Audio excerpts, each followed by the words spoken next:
500.000. Iya. Total profit udah 54. Ya siap-siap berantem lah nih. Karena lu nanyanya ke gua kan bilang nggak belajar fundamental juga nggak apa-apa. Oh, fundamental nggak penting? Gua nggak pakai sama sekali soalnya.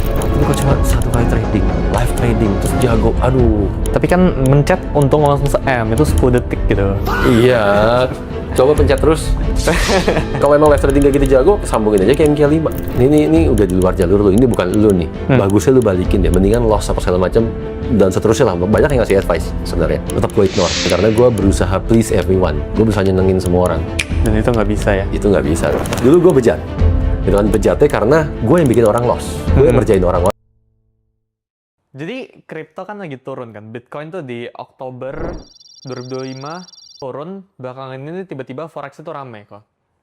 Jadi di FYP TikTok aku, nggak tahu kalau itu ada TikTok. Di TikTok kok, kalau Tito tahu, itu lagi rame banget. Kemarin tuh aku lihat di salah satu TikTok account, ada orang Indonesia, dia tuh lagi nge-live trade di TikTok. Jadi kayak mau news FOMC ya, atau Oke. NFT pertanyaannya, ya ini terinspirasi sih dari Google punya ya. Kita mulai dari yang pertama kok. Oke, yang pertama. Nama gue nggak menarik, Sul. Kenapa ya? Gue orangnya modelnya kan safety banget ya. Iya. Jadi gue cuma mentaruhan paling make sense-nya segitu. 50% tuh capitalnya bisa di-compound terus. Kalau di compound jadi 80%. Yang bisa, Nggak gini, gue ngitung simple ya. Gue itu trading pakai risknya paling gue pakai 2%. Lagi major trend gue pakai 5%. ya. Gitu kan. Target gue profit sebulan cuma 5%. Tapi kalau dengan nyampe T tuh masih bisa, misal trading fee udah 1 T gitu, apakah masih bisa returnnya 50% atau? Tetap bisa dong. Selama mental kita emang di situ terus. Ah. 1T nyampe apa enggak sih untuk ke LP? Kecil buat LP 1T. Kecil sekali. 1T rupiah lagi. Ya, 10% besar banget, kayak kenapa bisa terkesannya too good to be true gitu ya? Ah, masa sih? Kayak, iya besar banget sih buat konsisten tuh ya, 50%. Sampai monthly drawdown kita 10%. Kita akan stop tradingnya. Nggak boleh ngapa-ngapain lagi karena langsung kita anggap tutup buku.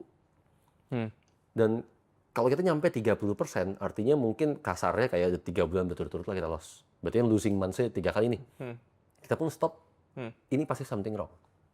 Apa nih yang salah? Marketnya aja nih. Emang ulahnya Trump nih. Ya sudah, kita masuk lagi. Tapi kalau enggak, kita bisa diem, vakum. Nggak ngapa-ngapain. Tapi kayak gini, kalau misalnya di saham atau di kita pengen 100% gitu, konsisten, itu kayak kalau kita pengen masuk ke, di kripto kan ada altcoins namanya kan. Kita masuk ke altcoins tuh udah nggak bisa gitu, di size jutaan dolar tertentu udah. Margin trading. Kita margin trading dalam artian, tadi itu menjawab pertanyaan yang paling pertama banget. Dolarnya dibeliin apa enggak sih? Emasnya dibeliin apa enggak sih? Enggak. Dan karena kita hanya mentransaksikan value-nya, kita hanya mentransaksikan nilainya. Gitu kan? Tim gua semuanya full technical. Gua bikin aplikasi, analis-analisnya semua full technical. Dan nyatanya fine. Paling besar 1000 pips deh, atau dikatakan $100 kalau gold ya. Terus kalau hariannya paling cuma 300-500 pips. 300-500 pips ngapain belajar fundamental sih? Gitu kan?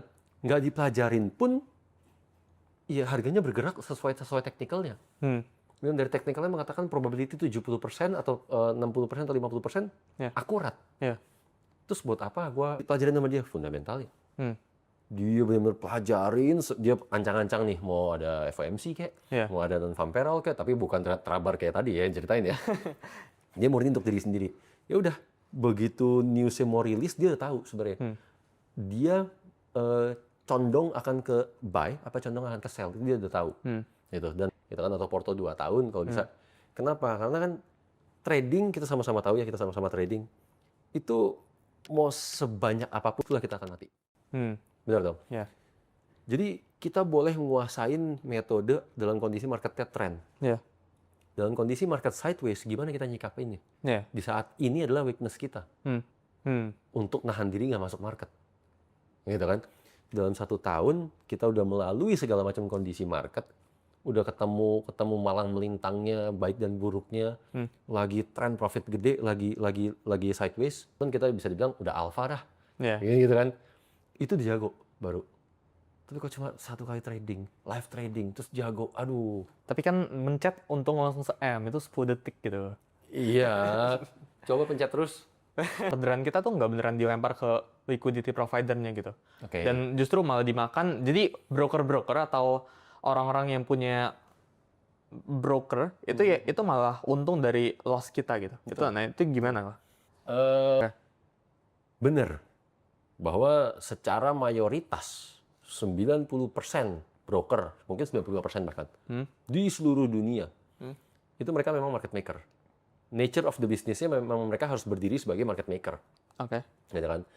Tapi saat berdiri sebagai market maker ini, nggak berarti mereka atau enggak itu sebenarnya di ruang dealing. Dealernya seberapa jago. Dalam apa tuh dealernya ngapain? Gini, sekarang kalau dibilang broker selalu makan posisi, selalu ngelawan, gitu kan? Tahun lalu deh, tahun lalu gold rally panjang. Broker seluruh dunia itu banyak yang loss atau bahasa kasarnya kalah. Nggak seterusnya dilawan loh itu. Mereka tampung posisi, dalam artian, oke dilihat dulu total lotnya lah, ataupun exposure bahasanya kan. Total exposure udah berapa nih masuk? Ya. 1000 lot di buy total dari retail, 1000 lot buy. Oke, terus masuk lagi sampai 2000 lot, 3000 lot, terus aja nih mereka nih. Iya. Kan? Dari sekian lot yang buy ini kan juga ada yang sell dong selalu. Iya. Bener kan? Yang broker peduliin itu selalu cuma net buy atau net sell. Net buy-nya berapa sekarang? Gitu kan? Let's say net buy-nya udah sampai tradernya.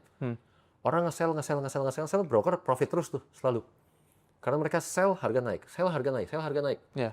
At one point pasti mereka margin call. Benar kan? Saat mereka margin call, broker untung. Berarti tuh Kalau dibilang kesana jahat atau salah, kayaknya semua bisnis trading begitu ya. berarti 90% tadi. Iya, sekarang kita nggak usah ngomong forex deh, saham misalkan. Atau kripto yang spot deh. Ya. Saat kita cut loss, emang duitnya kemana? Dia harus dapat untung saat orang loss. Artinya dia akan pakai berbagai macam jurus untuk bikin orang loss. Gitu kan? Tapi kalau broker yang size-nya besar, dia nggak punya kepentingan kayak begitu. Karena ini, kan ada orang yang nge-buy juga. Ya. Ya kan? Saat orang nge-buy, broker ngapain? Gitu kan? Sorry. Kita balik dulu yang tadi. Oke. Posisi sell masih ada. Ya, posisi sell masih ada. Broker udah nggak ngelihat harga ini masih bisa naik. Cut. Atau nggak pakai stop loss. Giliran take profit, panjang bener nih orang. Iya kan? Yeah. Kalau gue berdiri sebagai broker, gue akan mikir kan, kapan gue untung ya? Ini digigit nggak bisa nih orang. Iya. Iya kan? Karena kita bisa monetize orang profit. Gitu kan? Dan kalau mereka beneran berhasil, itu selisih 80% sendiri loh. Ya kan? Suli profit 1M, oh gue 1,8M dengan sendirinya. Iya. Yang pelajarin lah behaviornya. Begitu pelajarin behaviornya, oh dia modelannya nggak pakai stop loss nih, modelannya cut loss ternyata. Ya kan? Gampang. Gue bikin aja gampang masuk, bisa masuk nggak bisa keluar. Delay. Setelah eksekusi, jadi itu artinya udah dipindah ke manual dealer. Artinya sekarang kita head to head nih, one on one kita. Ya kan, gue sebagai dealer. Berat tuh lama berarti. Delay. Berapa lama bisa nunggu? Suka-suka dealernya. Ditungguin sampai harganya rugi. Lo harus masuk dulu. Iya. Gitu. Terus caranya sih macem-macem sebenarnya ya. Iya. Jadi kebanyakan settingannya dari lotnya. Misalkan Suli ngeklik 0,1 lot, fine, lancar bang harganya. Bener-bener price fitnya rekaman. Jadi si marketingnya bisa dengan, Pak hari ini beli pasti untung. Besok jual terus dong. Orang kan profit terus. Oh itu yang dulu ada jam-jamnya gitu gak sih? Kayak jam segini beli. Ada ini, dan seterusnya. Harga beneran naik. Karena ini rekaman semua nih. Sampai orangnya udah yakin, dimasukin semua duitnya. Ya kan? Tapi lu udah percaya dong sama semua kata-kata gua. Gua, Sul, besok ada trading view. Iya. Zaman dulu nggak ada gitu-gituan. Tahu-tahu broker cuma ngeliat tadi nih, oh exposure-nya gue punya 2000 net sell. Ya kan? Pentalin aja ke atas. Dan itu pun dulu gue lakuin saat gue jadi dealer. Gitu loh. Tapi itu dulu banget. Soalnya jackpotnya gede banget, nggak kira-kira. Misalkan orang deposit cuma 1 juta. Gitu kan? Dalam 1 malam jadi 100 juta. Gitu kan? Wah ini aneh banget. Apakah di broker ada loophole yang dia bisa exploit atau apa? Gitu kan? Karena nggak mungkin orang trading bisa sampai kayak begitu. Gitu kan? Jadi yang dilakuin broker pertama kali biasanya account-nya di-suspend dulu nih. Di hold. Untuk broker ngecek. Ini dia exploit apa sih? Gitu kan? Oh diperhatiin tradingnya jam-jam tertentu doang ya. jadi jam tertentu ini ada apa sih? Oh ternyata harganya loncat-loncat begini, modar. Jadi bisa sering nih dulu. Broker harganya cuma loncat 20 poin turun lagi. Loncat 20 poin turun lagi. Kayak ada yang error gitu loh harganya. Ya orang dengan oh itu mah pasalnya broker menang. Karena orang emang nggak boleh arbitrase seluruh dunia. Tapi dilihat ini jago banget nih. Murni scalping dan scalpingnya gila jam berapapun dia masuk. Dan emang jago. Brokernya pun yang broker market maker. Nggak mau ngelempar. Yeah. Gitu kan. Wah ya udah terpaksa diusir. Yeah. Gitu kan. Diusirnya bisa diusir baik-baik, bisa diusir dengan cara kasar. Kasar itu gimana? Nggak dikasih keluar posisi. Oke. Bisa masuk, nggak bisa keluar. Gitu kan. Sekalinya keluar dengan posisi udah loss. Pasti kapok dong langsung. Iya. Sadar dong nih kalau itu sebenarnya diusir. Oke. Gitu kan. Mau komplain kayak apapun juga, lo gimana, wrong quote. Gitu kan, broker keluarin kan di trading rules. Di trading rules ada lo pasal tentang wrong quote. Loh, kalau kayak gitu nggak bisa dibuktikan ya dari sisi Pasalnya. di trading rules-nya tadi? Iya. Bahwa kalau wrong quote ya memang orang nggak bisa masuk ataupun keluar dari market. Gitu kan. Kalau dibilang ini sengaja, nah taunya ini sengaja dari mana? Nggak ada history yang nulis. Menjawab bahwa sebenarnya harganya ada atau enggak. Gitu kan, nggak bisa broker untuk bilang wrong quote. Atau harganya atau volumenya nggak ada. Gitu kan. Kalau tick per ticknya ada, tick per tick ini setiap milisecond ada loh. Yeah. Harusnya kayak execute. Itu dan mayoritas broker naikin lagi ke MQL5 nomor 1. Sampai sekarang ada yang ngalahin nggak itu jumlah subscribersnya? Nggak tahu. Kalau jumlah subscriber nggak pernah ada yang lain. Pas itu berapa? 10.000? 10.000. Oh. 10.000 kepecah ya. Iya. 10.000 ini apa sih pertanyaannya? Buka dulu deh. Oke. Nah, sambil MyFX Book sama satu lagi Simple Trader. itu total 4 berarti. Total 4 10.000. Oke. Gitu. Jadi ini kan sistem kopinya beda-beda ya. Dan mayoritas justru ada di Simple Trader. Tadinya mayoritas di MK5. Tapi MK5 itu banyak orang ngeluh karena cara kopinya mereka adalah equity ratio. Akhirnya gue diintroduce sama perusahaan dari Australia waktu itu Simple Trader. Gitu kan. Ownernya langsung yang approach namanya Nick ya. Nick siapa gitu gue lupa. Dia approach mau nggak pakai sistem gue aja. Ya kan? Di mana si kopiernya mereka punya flexibility.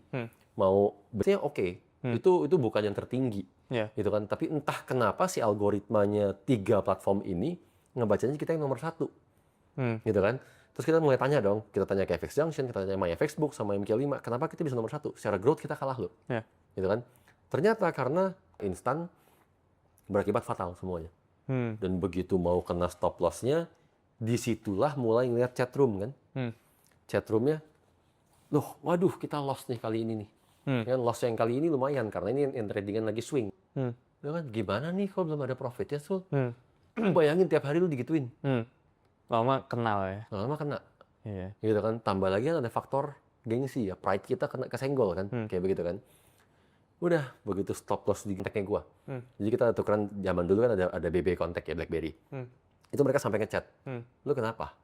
Ya kan, ini udah di luar jalur lu, ini bukan lu nih. Bagusnya lu balikin deh, mendingan loss apa segala macam dan seterusnya lah. Banyak yang ngasih advice sebenarnya. Tetap gue ignore. Gitu. Apakah kita harus selalu B? Dalam kondisi B, apakah harus selalu C? Enggak. Gitu kan, kita mesti ketemu hidden secretnya sendiri lah. Dengan resepnya sendiri, cara kita nyikapannya sendiri, dan make decision sepersekian detik. Kalau di game. Gitu kan. Dan terus kita cari caranya, tadi apa yang salah ya cara gue. Sadar nggak sih bahwa saat kita mikir apa yang salah, itu kita sedang mengevaluasi. Dan kita bisa mengevaluasi seakan-akan every single detail move yang kita lakuin. Gitu kan. Emangnya gampang ngelakuin itu? Kan gitu kan. Lalu bisa dengan cepatnya kita ngerubah, tarik. Bahkan mimpi gue dulu adalah punya warnet. Gitu kan. Terus, kenapa? Karena kalau gue lihat, lu seharusnya bisa lo begini, gini. Maksudnya ada loh dunia kerjaan yang deket sama gaming. Dan apa? Gitu kan? Namanya dealer. Gitu kan. Di situ juga mata gue melek bahwa setelah dari situ gue baru tahu broker gue di full market maker. Nggak pernah mau ngelempar posisi. Gitu kan. Tapi bagi dealer-dealernya, kita udah kayak adu banyak. Pulang kerja kita pasti kelan koifong, minum. Itu udah wajib. Oke. Ya kan? Jadi kalau Suli ke Hong Kong, terus kelan koifong, banyak orang pakai jas berdasi semua. Itu banyak orang dari broker tuh. Dan karena kita emang kelan koifong tinggal jalan kaki. itu udah habitnya orang-orang broker. Gitu kan. Jadi begitu ke Jakarta megang duit, gue bawalah culture itu bareng teman-teman gue. Kenalin nih lo, kalau orang forex tuh begini, gitu kan. Sukalah kita party. Tapi Ini kalau easy money orang lebih gampang juga buangnya. buangnya ke party club gitu. Iya kan, itu kan bener-bener buang, nguap lo itu. Oh iya. Iya. Bener-bener nguap nggak jelas. Yang ada jadi asam lambung kok kalau setelah sekarang. Nah, trading yang bener lah, compound apa segala macam itu dari 2014. 2014 sebenarnya fasenya keulang. Gue terima 2M per bulan. Ya kan, tanpa perlu extra effort. Iya. Dah, party lagi. Tapi Kepikiran aja gitu.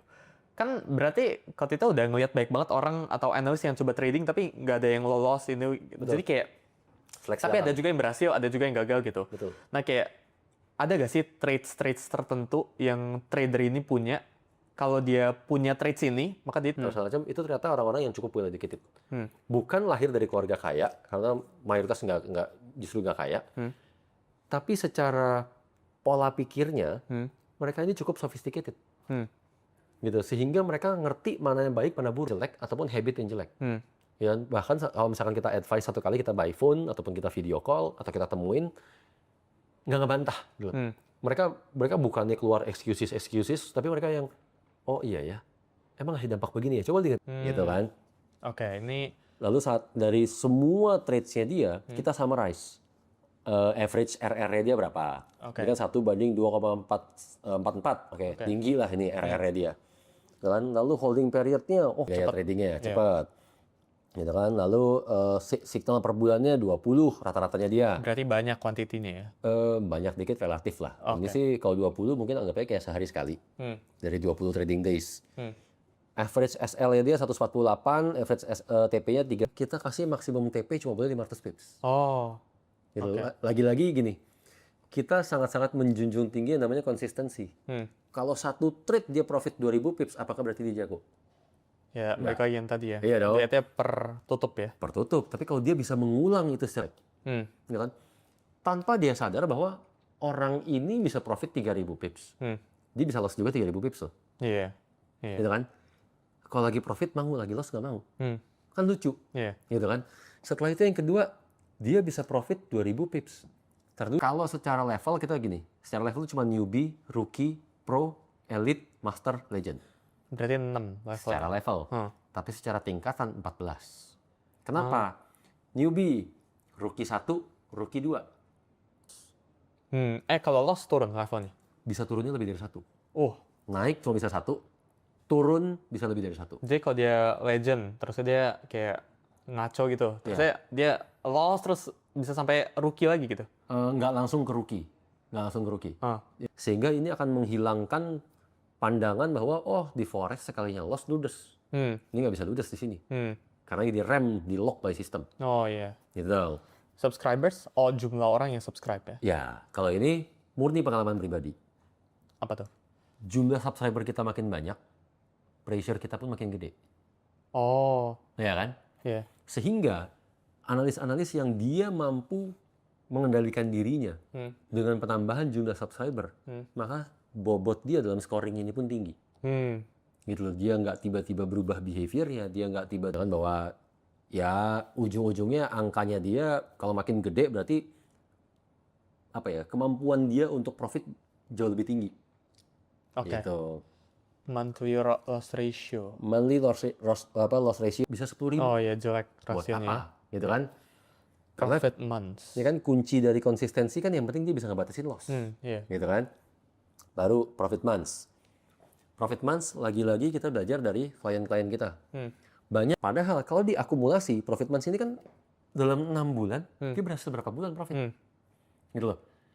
Misalkan dalam 6 bulan kita ngomong 4 bulan profit. Ini kan kalau diakumulasi sebenarnya profit. Iya. Gitu kan? Ya sebenarnya masih oke loh. Iya. Untuk kita yang status, misalkan kita tadi ada analis, dia di portonya ada gold, ada sterling, ada euro, ada Aussie, dan seterusnya. Iya. Terus kita cuma naksir sama goldnya doang. Dia kayaknya kontribusi paling besar dia di gold, dan gold dia win rate-nya paling tinggi. Iya. Oke lah, gue mau subscribe dia, tapi dengan style mirip. Iya. Gitu loh. Lebih baik kita ambil yang ini dia kalau bulan Maret misalkan, yang di sini profit gede, yang di sini loss kecil, ya kan? Atau yang di sini profitnya kecil. Oh, berarti style mereka beda.